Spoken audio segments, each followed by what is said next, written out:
Hello, Patreon community. I told you we would be doing experiments and sort of test running new projects here on the channel, and this is one of the first and most sort of intriguing projects for me.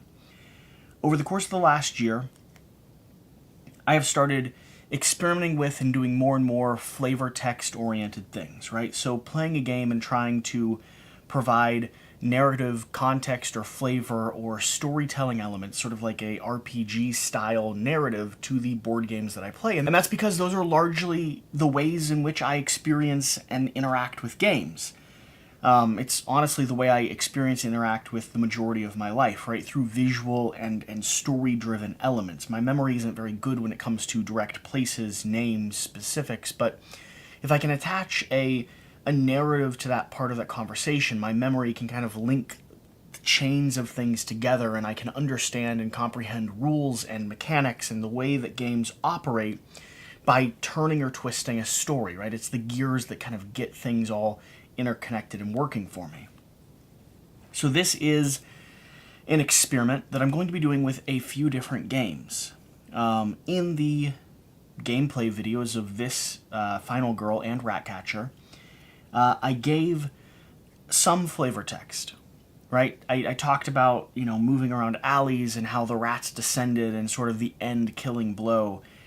I thought, and I've done those flavor text videos before, right? The high quality, like B-roll and me reading things. I like them. They're really made for me, and this is really made for me in a way, because I think it would be interesting to try to play a game, and instead of talking much or any about the gameplay mechanics or the operating system of the game, I want to see if I'm able to play a game as a narrative experiment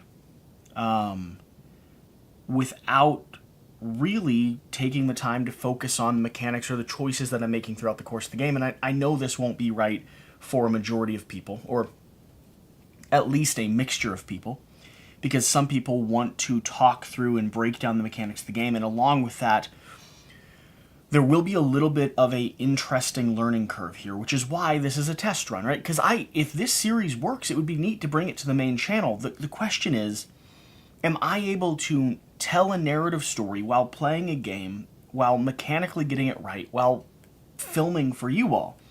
That's what we're seeing. I haven't done any of these before. I've thought about it for an extended period of time, and so now is the time to try to give it a swing. And if you're finding this video and you're not a member of the Patreon, likely I will share this with some of the Final Girl fans and things like that.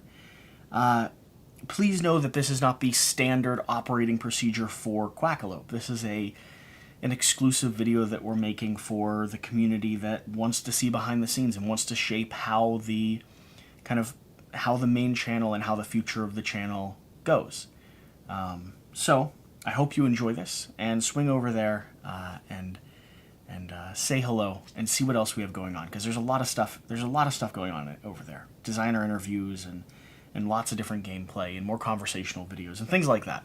But normally we have, stylized graphics and music, and you can see the cards, and I'm actually talking about the gameplay strategy itself.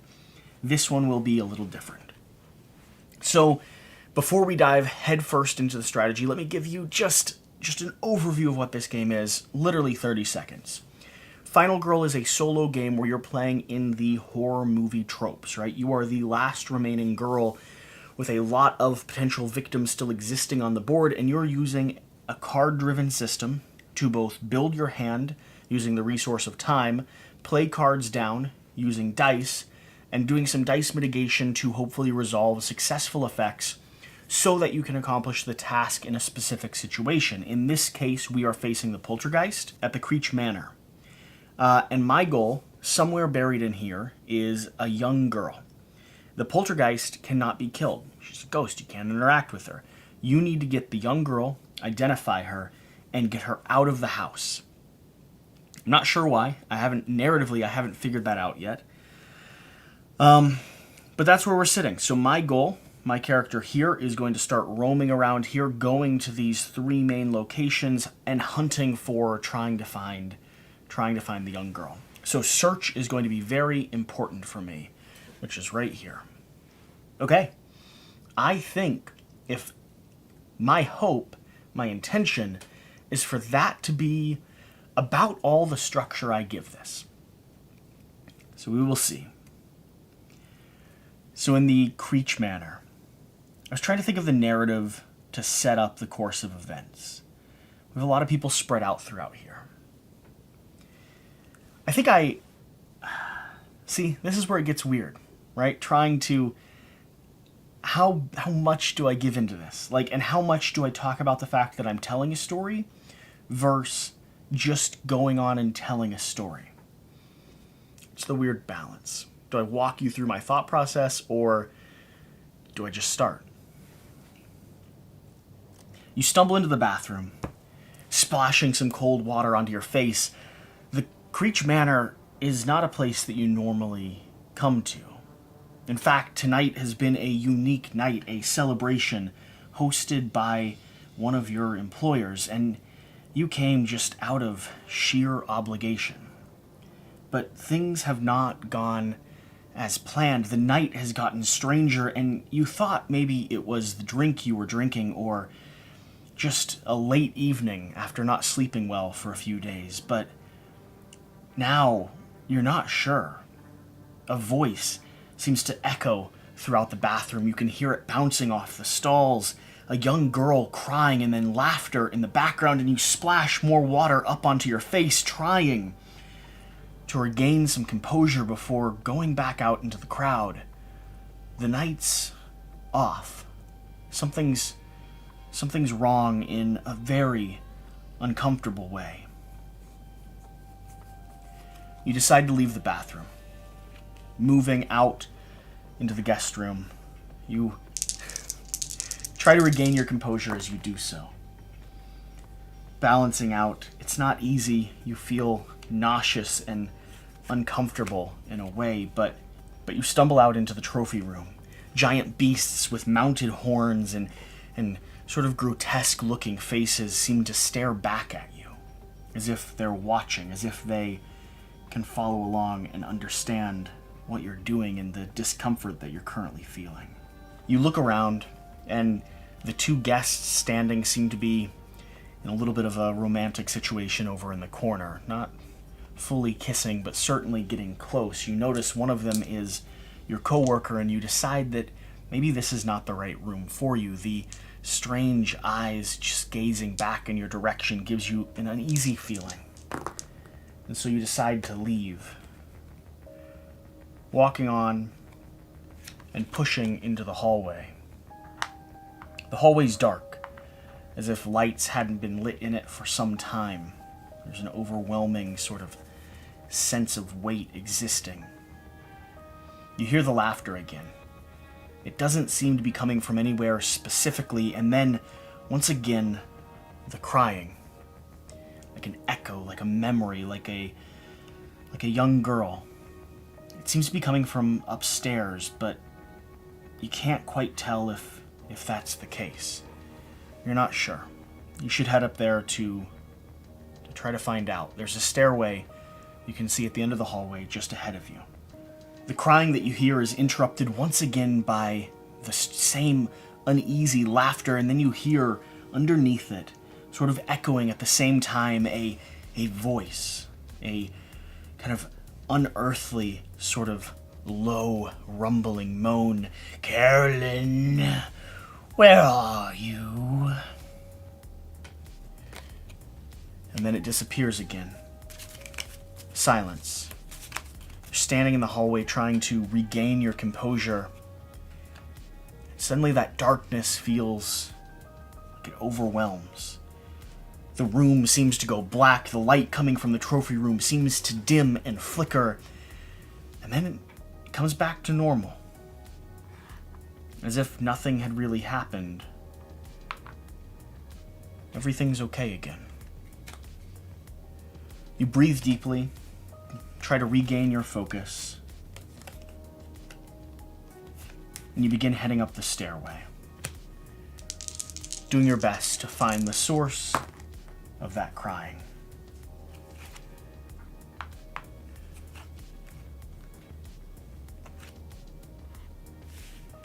You're nearly there.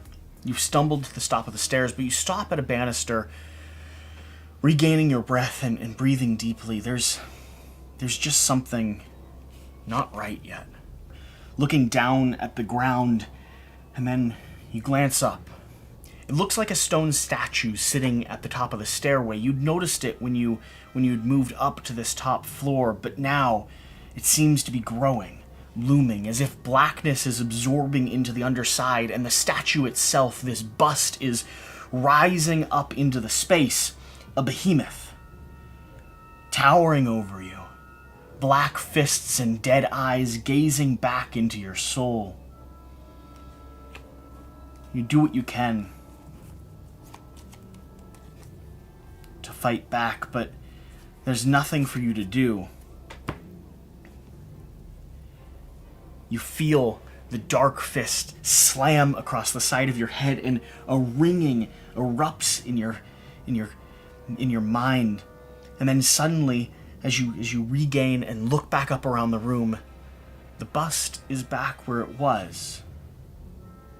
Nothing seems to have happened except this splitting headache and this sense of something not being right. Your mind is playing tricks on you, it seems. You just can't be sure. You move again, this time walking slowly, trying to take your time as you do your best to pace into the room. You open the door to the closet, and someone drunkenly stumbles out to the side, laughing and smiling at you, as if you've exposed some great scheme or hiding place that they'd joined in. They sort of look at you confused as you push past them and enter into the closet space, squeezing just beyond them. It's a little tight in here. There's coats and jackets and shoes sort of lining the floorboards.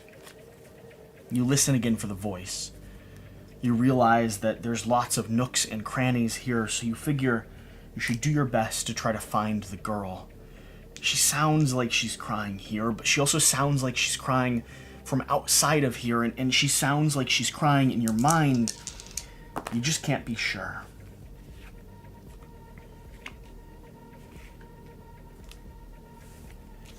You begin rummaging through the items here on the ground, doing your best to see if you can find anything that might help you, might give you a sense of what's going on. You find an old revolver. You've never been too familiar with guns, but you've also never been scared of them. You've shot them in the past, and you're not sure what one is doing here in this location, but given all that's happening and giving the odd sense of dread that you have in the pit of your gut, you holster it.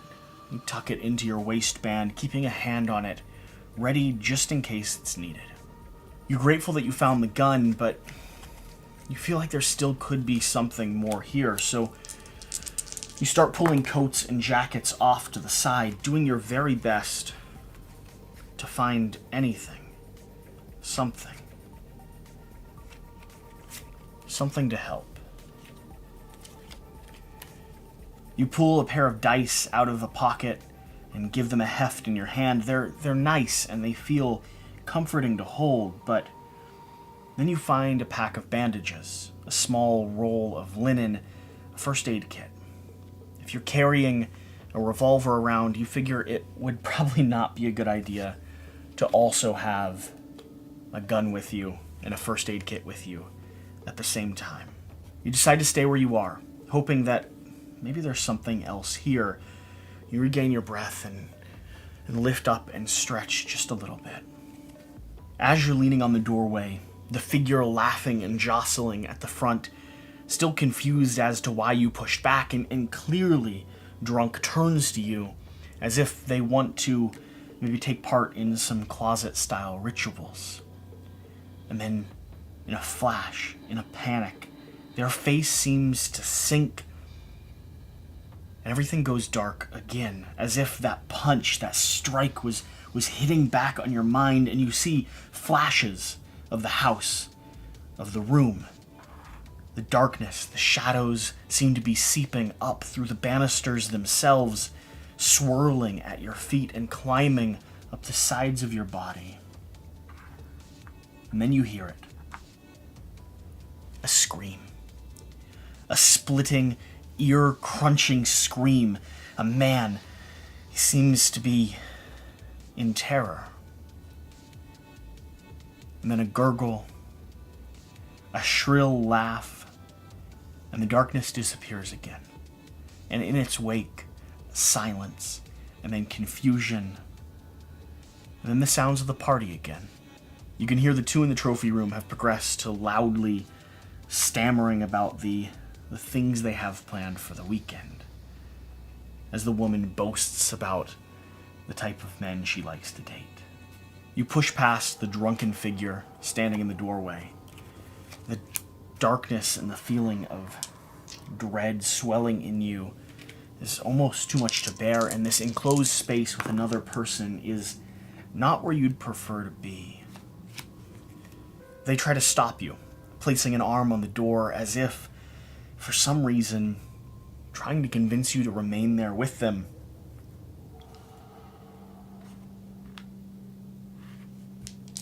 You reject, pushing past brazenly, shoving them back into the closet and slamming the door as you move past them. You climb up into the attic, a broken stair sort of loosening itself and squeaking as you peek your head over the corner. Up top, there's two grown men searching through and rummaging through some suitcases and books. You don't notice them, you don't bother with them. One of them seems to be one of the gentlemen who is throwing or hosting the party here himself. He calls over to you. "We're looking for my granddad's old photo album. Could you help us? Please? Thank you, Rico." You nod, acknowledging that you're willing to do what you can to help, and begin rummaging through the location yourself, not finding anything useful to begin with.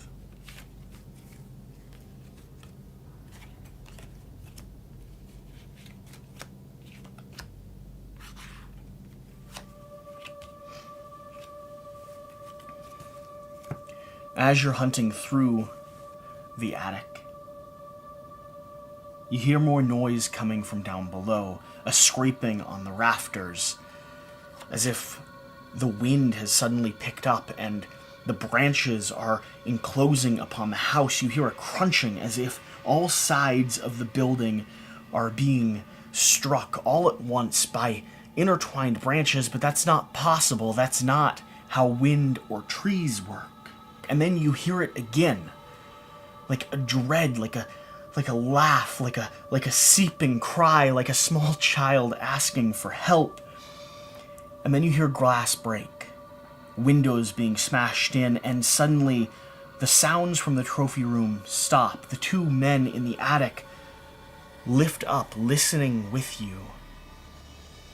And then a scream, as if something has ripped someone by the foot of their leg, as if someone...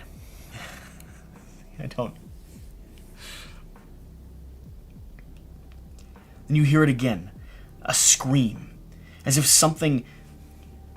And then you hear it again, the smashing glass, windows shattering, and a shrill scream followed by laughter.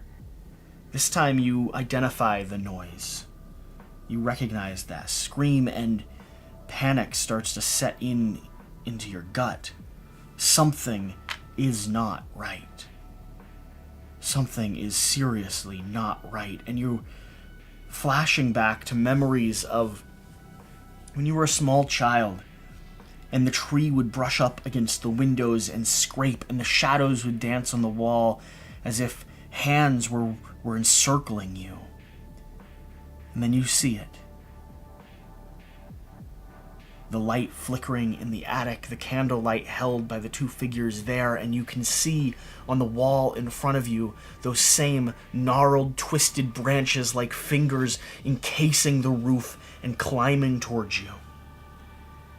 And you know that scream was death.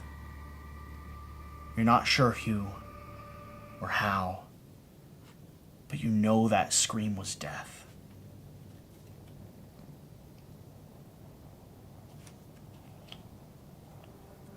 You decide to continue searching. It's time to get out of here, but you can't leave that crying voice alone. It's almost as if it's yourself, in a way. The panic, the fear, the echo of you is here. And you know you must find her. You must find yourself, in a way. You regain your breath, doing your very best to focus, ignoring the black and the seeping infestation in your mind. You know this isn't real. None of it can be. It's not possible. It's not how the world works. You take a deep breath in.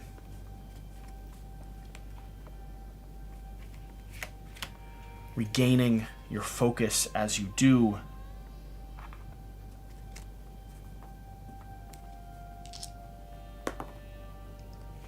You take a deep breath in. Regaining your focus as you do.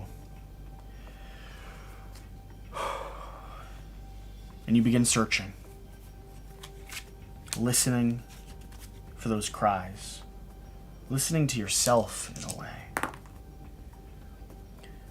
You pull from a dusty cupboard a list of all the things in the attic.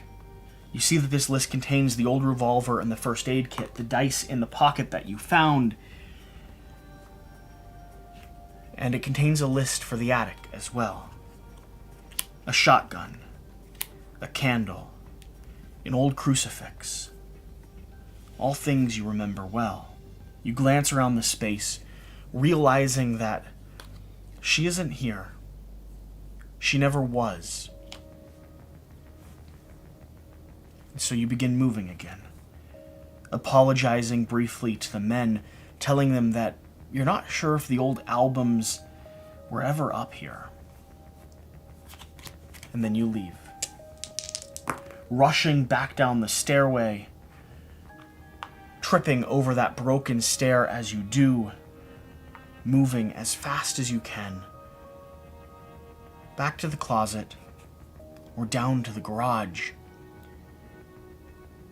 You can hear the drunken figure still in the closet, complaining and gurgling and laughing out loud to himself, and you can't hear her there. But maybe it's worth checking. So you duck in one last time, just to be sure.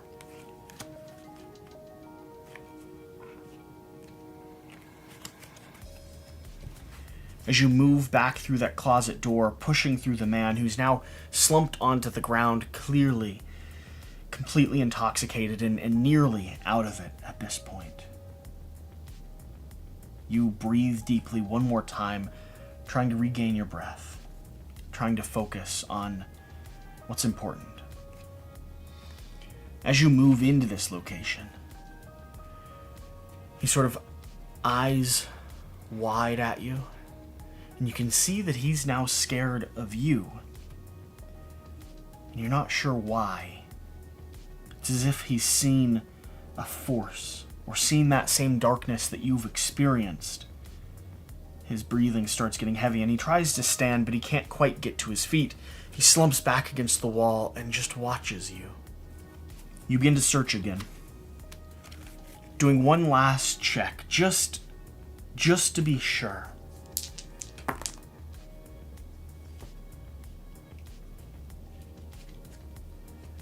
All you find is just an old trash can lid. You heft it onto your shoulder, thinking maybe this could be used to block other drunk strangers approaching you, or protect you from whatever that bust was. You peek around the doorway, seeing that still stone figure, still in the same place that it had been the entire time. You put the old revolver in your backpack and move back out the door.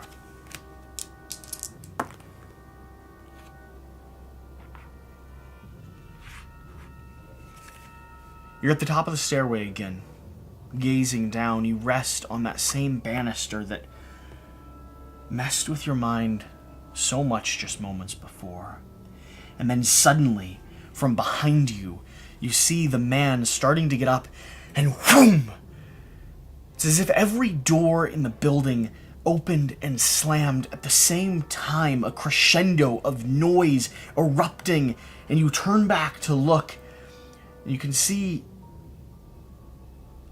a pair of fingers trapped inside the door frame as if it had closed while he was trying to return, trying to leave the closet.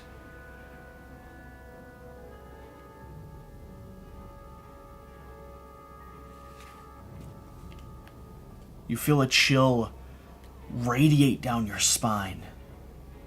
Just a cold, soaking, seeping feeling. You take a deep breath in, doing your best to once again catch your breath and focus on what's going on.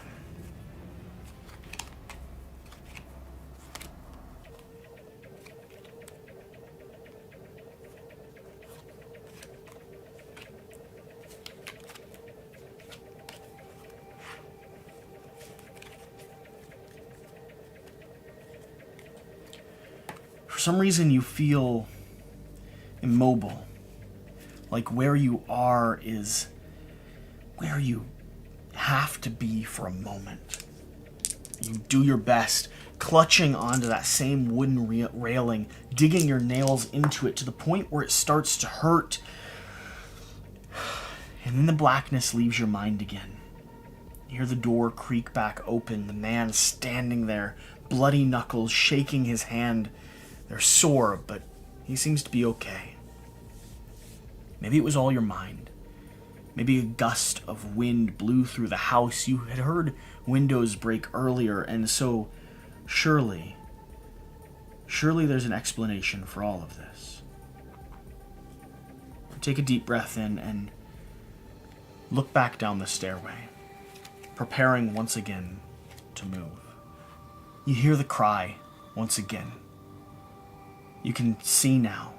It's coming from downstairs. You can pinpoint the location as if your soul is pulling you to the garage. And then once again, that hideous, horrible laughter and the deep, methodical voice. Carolyn, where are you? A shiver runs down your spine. And then suddenly, things are more aware. It's as if your moment of focus, the deep breath in you had, has suddenly made you very aware of the situation you're in. And you look around. You listen for sounds of the crowd, for the people that were here at one point. You turn back to the closet and you see that dreaded, deep expression on his face, turning to a pale white. And he collapses, pushing the door outward as he does, his hand flayed open. And you know he's gone. You listen for the sounds in the attic, and the same thing there. There's no rummaging going on, only gasping and deep choked breaths. You hear the second man as if he's shaking or stirring a body. George, are you... And as if his breath leaves in a moment, he also falls silent. And then finally, in the flickering light, down past the attic, you can see a figure slumped in a chair, watching a glowing screen. No movement. His hand rested on the arm, drink loosely held in his fingertips, and as it slips, the light from the TV screen suddenly glows bright. And in a flash like darkness, you can see those same curled fingers, the gnarled branches of a tree resting on his shoulders as if shadows themselves have climbed over the balcony, over the banister, over the edge of the back of the chair and sunk themselves into his heart. And you know he's not there. No one is. Maybe no one was. Maybe You shake your head, regaining your senses, doing everything you can to... But the darkness is real. And in the pit of your gut, as you stare down the stairs, you know you have to move through it. There's no option now. There's no way around where you have to go. Down. You have to go down. You decide if you must go down, you'll do your best to ensure success. You begin banging on the trash can lid, making as much noise as you're able.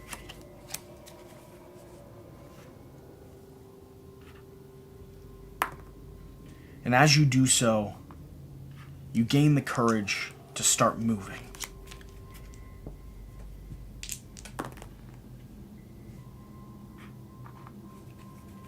You regain your focus, silence the trash can, and begin to run, moving down the stairs in a fury that you've never quite felt before. As fast as you can, your feet stomping all the way down.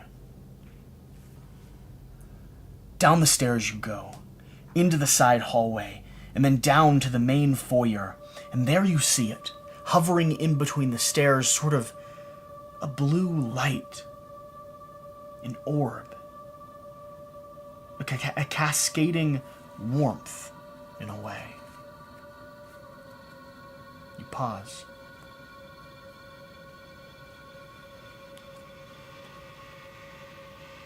It's not dark here, but it should be. It's not dangerous here, but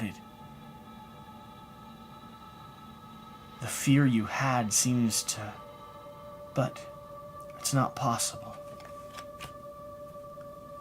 You gaze at that blue glowing orb, doing your very best to try and understand it. There's not much to understand. It just hovers there. Floating and glowing and growing with a luminescence that doesn't quite make you uncomfortable. But doesn't make you calm either. And then from the midst of that glowing orb, now more salient than ever, you can hear the moaning cry. You see a face appear. A twisted neck, long dark hair, and blue eyes emitting that light. And then the mouth. Teeth ragged. 2 or 3 missing, lips parted and broken. Carolyn, where are you? And the fear's back, and you know that this is not where you should be. Run. You do your best to push past the orb, stammering and using all the energy you have to rush down the rest of the stairway. As you push through, you feel a coolness encapsulate your body, as if this area, this hovering little pocket of space, is not like the rest of the house. The warm, humid, moist air from the trees and the landscape around does not exist in this space that you just pushed through. Instead, like the Arctic chill, it rattles your bones, leaves a coolness in your toes, the type on winter nights that you can't get rid of. You rush past a figure standing in the hallway and push through the open door into the garage, and you begin searching, calling out as you do, calling out to yourself and to the girl and to the crying voice you can hear. You can't quite tell where she is, though. It's dark. It's hard to see. You rummage through the location. You find an old book that you discard to the side and a bottle of an energy drink. You toss it into your backpack, thinking that maybe at some point you might need it, if you can find her. And as you're searching, you can feel the chill descend once again, that same voice echoing across the walls. Carolyn, Where are you? More angry, more rushed, more ecstatic at the same time, more bone-chilling. You feel that pocket of cool echoing still.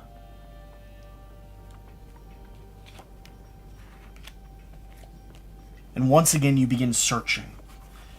You call out to her.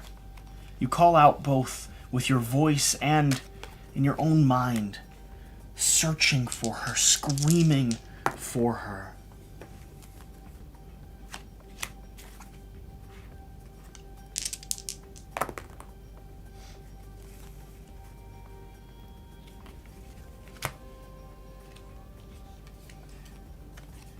And there she is. There she is. Carolyn rushes over to you. She was cowering in the back corner near the gas cans around used car parts, and as you lift one, from behind the corner she comes, first glancing in your direction as if you are the beast she fears, and then a sense of relief. Tears streaming down her face, and this little blonde-haired girl with bright blue eyes rushes into the side of your leg and squeezes onto it, and you can hear her crying. You place a hand on your back and you say, "It's okay, dear. Nothing's gonna get you. It's okay. You'll be all right. Let's go. Let's leave. Let's get out of here. Come with me." And you can feel the weight in the pit of your stomach that knows you might be lying. But what else can you say?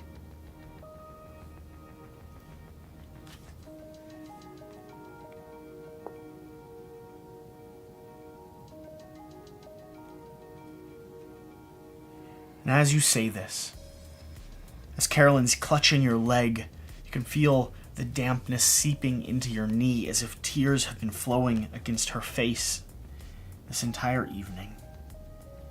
And then that blue light seems to fill the void, fills the hallway that you were standing in, and everything starts moving around. Those car parts lift up into the air, screwdrivers and hammers floating and spinning around your head, and you press her head against your leg.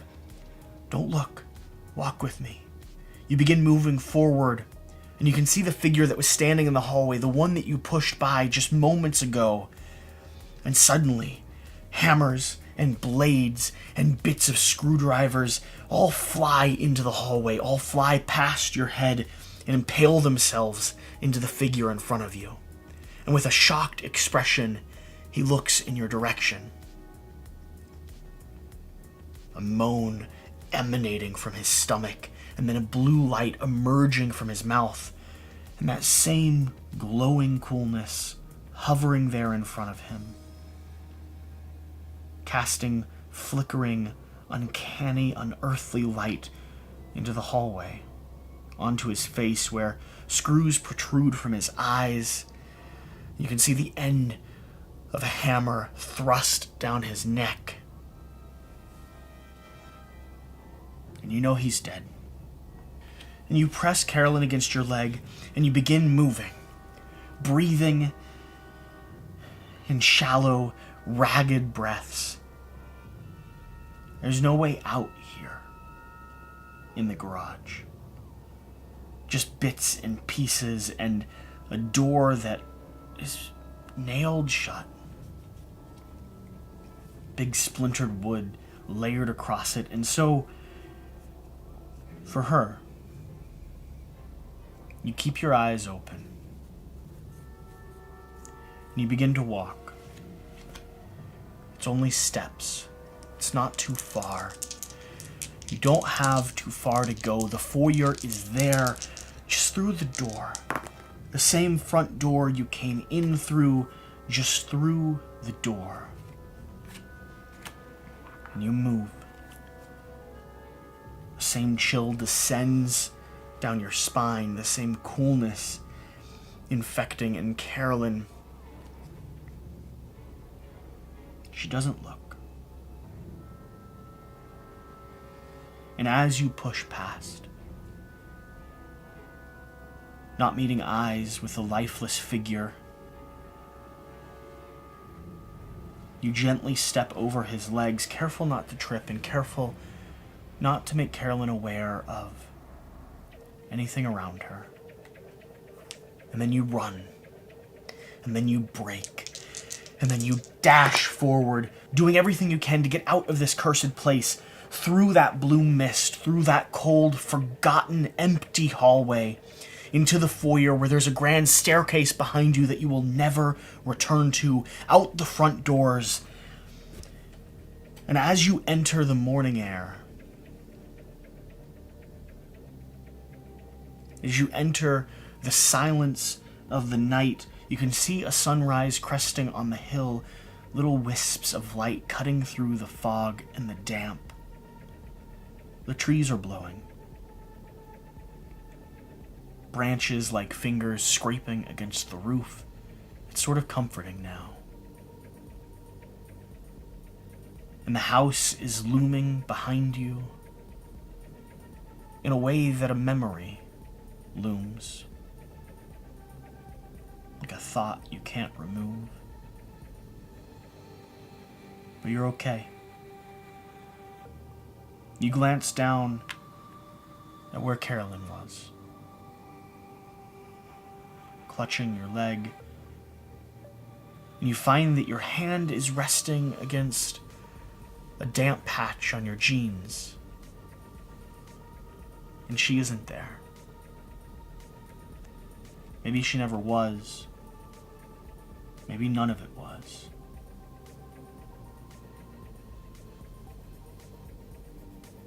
But as you walk down the driveway, you can feel the war in your mind seem to ease itself.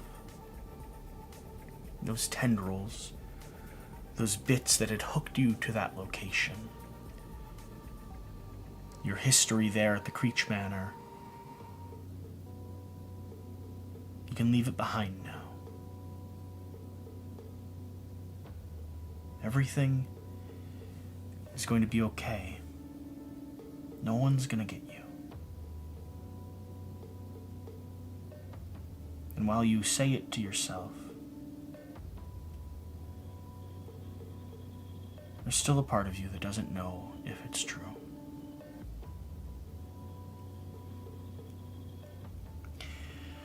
Now the only question is, did I actually play the game correctly? Because I think I won. I'm pretty sure. There's a chance I missed things along the way. I thought the story was fun. It was really what I was going for.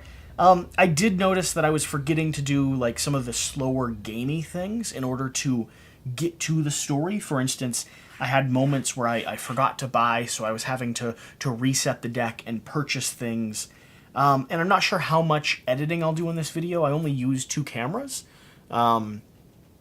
And my thought is, for Patreon videos, I don't really try to edit them much, but in something like this, I will probably do some cuts to bring the story into the light. I don't know. I mean, I think that went well. I focused a lot on searching for Carolyn and trying my best to get out of the house. The killer didn't move a ton. A lot of the stuff in her deck in this situation, because each of these decks are unique, involved ghosts and events and things happening to the location, but not her specifically moving. But she was up to 3 strength, so if she had drawn a card to move, oh wow. So this would have gotten bad. Because both of these, I didn't realize there was 2 of them in the deck, these would have started, I was wondering why I was drawing so many of them, these would have started triggering, resetting Carolyn into an item deck up here, shuffling her back in, meaning that I had to regroup, go hunt again, and the killer would slowly move in my direction. And let's see here. She will be lost soon. Draw a terror card. If you are unable to do so, you immediately lose the game. Holy crap. Add 3 terror cards to the new terror deck. That would have given me a countdown. Oh, and I forgot to unlock the dark power. Whenever you resolve a horror roll, lose 1 time for every 1 showing on the die. Okay, not...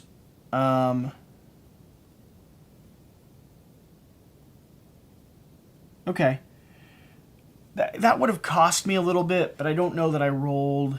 I don't know that I rolled a ton of time. I should have remembered these. So this is the part that I'm saying, like, is the elements of gameplay that I might have missed or gotten wrong when I'm able to sit here and focus and talk through the turns, does that offset the fact that I told a narrative story? I'm not sure. I mean, I had fun with the story. I thought this was a really fun game. I genuinely love playing games like this, but I know when it comes to mass market, when it comes to publishing them everywhere, does this experience represent an accurate, first off, depiction of what the game is?